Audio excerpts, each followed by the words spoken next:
Bonjour à tous, bienvenue sur ma chaîne. Si vous n'êtes pas abonné, n'hésitez pas à le faire. Donc aujourd'hui, je scrute les ingrédients des parfums. Donc là, c'est un parfum que j'aimais beaucoup. J'adorais l'odeur. C'est complètement mon style de parfum, très fleuri, très clair, très soft, mais en même temps qui se garde longtemps sur la peau. Donc c'est pour cela, c'est la marque Burberry. Et le parfum qui est en eau de parfum et en eau de toilette, donc l'eau de parfum pour l'hiver et l'eau de toilette pour l'été. Donc c'est l'intitulé My Burberry. Donc voilà, donc ça c'est gros format 90 ml parce que je savais que je les adorais et que j'allais les mettre et les utiliser. Donc ça c'est l'eau de parfum. Donc voilà, on a des super packaging, j'adore. Ils sont super chouettes. Donc, ils sont présentés voilà, sous forme de gros flacons comme ceci. Donc, voilà, rien qu'on sort le flacon, on sent l'odeur, c'est excellent. Cette senteur-là. Donc voilà, ça c'est l'eau de parfum 90 ml. Ici, on a l'eau de toilette, pareil en 90 ml.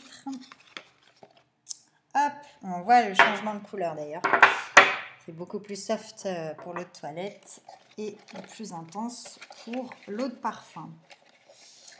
Voilà, ça sent, mais c'est une tuerie. Tu n'as même pas besoin de le mettre sur la peau, que tu le respires. Et puis ça sent infiniment bon. Alors, il y a quand même un petit souci dans les ingrédients. Ça fait quelques temps que je scrute un peu tout. Donc voilà, aujourd'hui, je suis sur les ingrédients des parfums.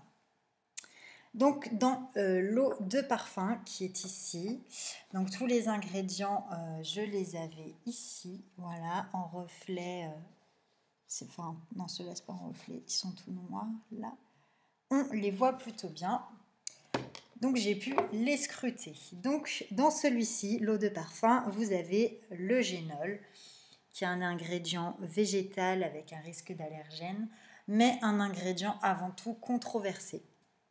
Et c'est surtout un allergisant avec une toxicité qui est suspectée. Donc c'est comme un agent dénaturant ou comme tonifiant. C'est un composant principal de l'huile essentielle, de clou de girofle, donc jusqu'à 85%. Donc il peut entrer dans la composition des parfums comme dans celui-ci. C'est aussi, selon certaines études scientifiques, cet ingrédient pourrait être toxique pour le foie et serait impliqué dans la survenue de cancer. Donc voilà, c'est pour moi un ingrédient qui m'empêche de me dire je vais continuer de le mettre, de l'utiliser et de le racheter. Évidemment, ça c'est un truc que je ne referai pas à cause de ça. Ensuite, on a un deuxième ingrédient qui est synthétique et controversé, qui est le butylhydroxytoluène. Voilà, c'est le BHT en format réduit. Donc c'est un perturbateur endocrinien suspecté et allergisant.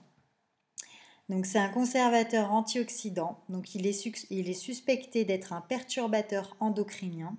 Donc c'est une substance qui agit comme une hormone et induit ainsi des effets néfastes dans un organisme par une partie de la communauté scientifique.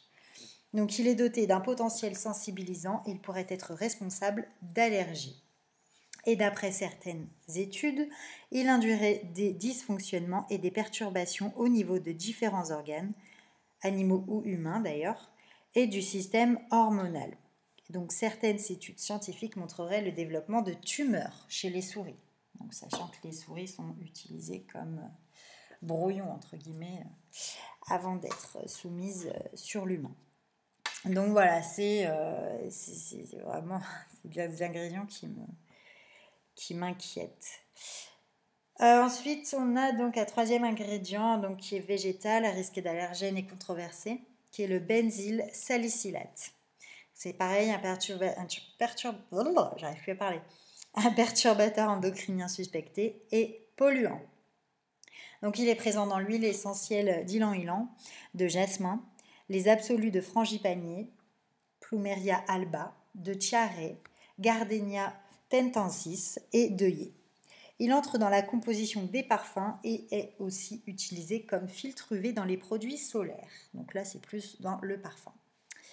C'est également, selon certaines études scientifiques, il pourrait être donc perturbateur endocrinien, donc substance qui agit comme une hormone et induit ainsi des effets néfastes dans un organisme, et serait impliqué dans la survenue de cancers. Il serait aussi un polluant aquatique. Donc quand vous mettez du parfum sur votre peau et qu'après vous allez à la plage ou à la piscine, vous polluez la surface. Voilà. Ensuite, nous avons le coumarin, donc qui est un ingrédient végétal allergène et controversé.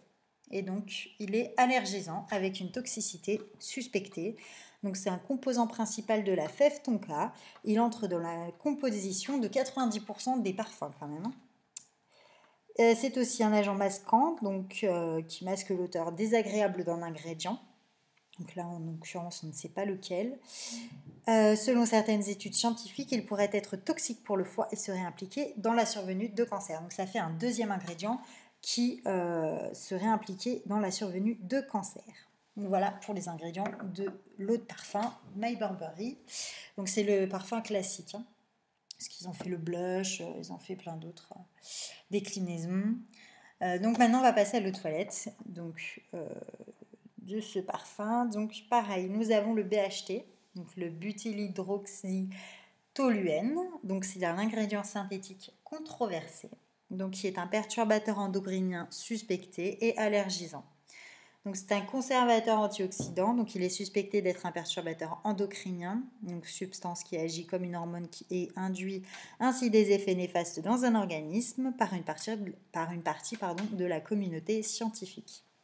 Il est doté d'un potentiel sensibilisant, il pourrait être responsable d'allergies et d'après certaines études, il induirait des dysfonctionnements et des perturbations au niveau de différents organes, animaux ou humains, et du système hormonal. Donc certaines études scientifiques, pareil, montreraient le développement de tumeurs donc chez les souris. Donc c'est pareil que l'ingrédient qui est dans l'eau de parfum. Ensuite, pareil, on a le benzyl salicylate. Donc pareil, je ne vais peut-être pas vous le réexpliquer, mais c'est la même chose. Celui-là donc serait aussi un polluant aquatique impliqué dans la survenue de cancer. Voilà, c'est un perturbateur endocrinien suspecté et polluant. Voilà, donc, présent dans l'huile essentielle d'ylang-ylang, de jasmin, les absolus de frangipanier et d'œillet et de tiare. Donc voilà, il est dans la composition des parfums et dans les filtres UV dans les produits solaires. Donc là, c'est pas le cas pour celui-là. Ensuite, on a le benzylbenzoate, donc ingrédient végétal allergène controversé, perturbateur endocrinien suspecté et allergisant.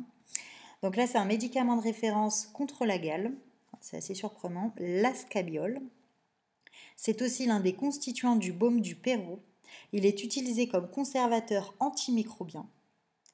Et selon certaines études scientifiques, il aurait un fort potentiel allergisant et pourrait être perturbateur endocrinien, donc une substance qui agit comme une hormone et induit ainsi des effets néfastes dans un organisme et serait impliqué dans la survenue de cancer et de malformations fétales.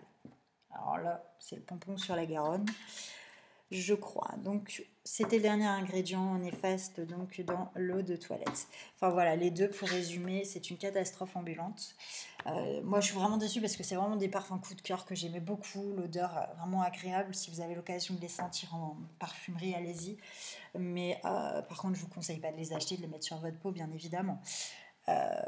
Donc voilà, c'est des parfums quand même qui coûtent très cher, hein. Le flacon de 90 ml doit faire 90, 100 euros, un truc comme ça. Bon, ceux-là, je les ai eu en promo, donc je les ai payés un petit peu moins cher, mais j'ai dû avoir 30%. Mais quand même, ça reste des parfums qui sont hyper chers. Quand on voit les ingrédients derrière, on se dit, mais c'est pas possible, quoi. Donc voilà, après, ils sentent vraiment divinement bon. Ça, je ne jetterai jamais la pierre là-dessus, ça c'est clair et net. Donc voilà, j'espère que ça vous aura aidé dans le choix de vos parfums. N'hésitez pas à poser toutes vos questions si besoin en commentaire, à me donner votre avis. Si vous avez éventuellement des parfums, des cosmétiques ou des produits alimentaires dont vous doutez, vous avez besoin que je les scrute, je le ferai avec grand plaisir. N'hésitez pas à me le demander. Voilà, je vous souhaite une bonne journée et je vous dis à bientôt pour une prochaine vidéo.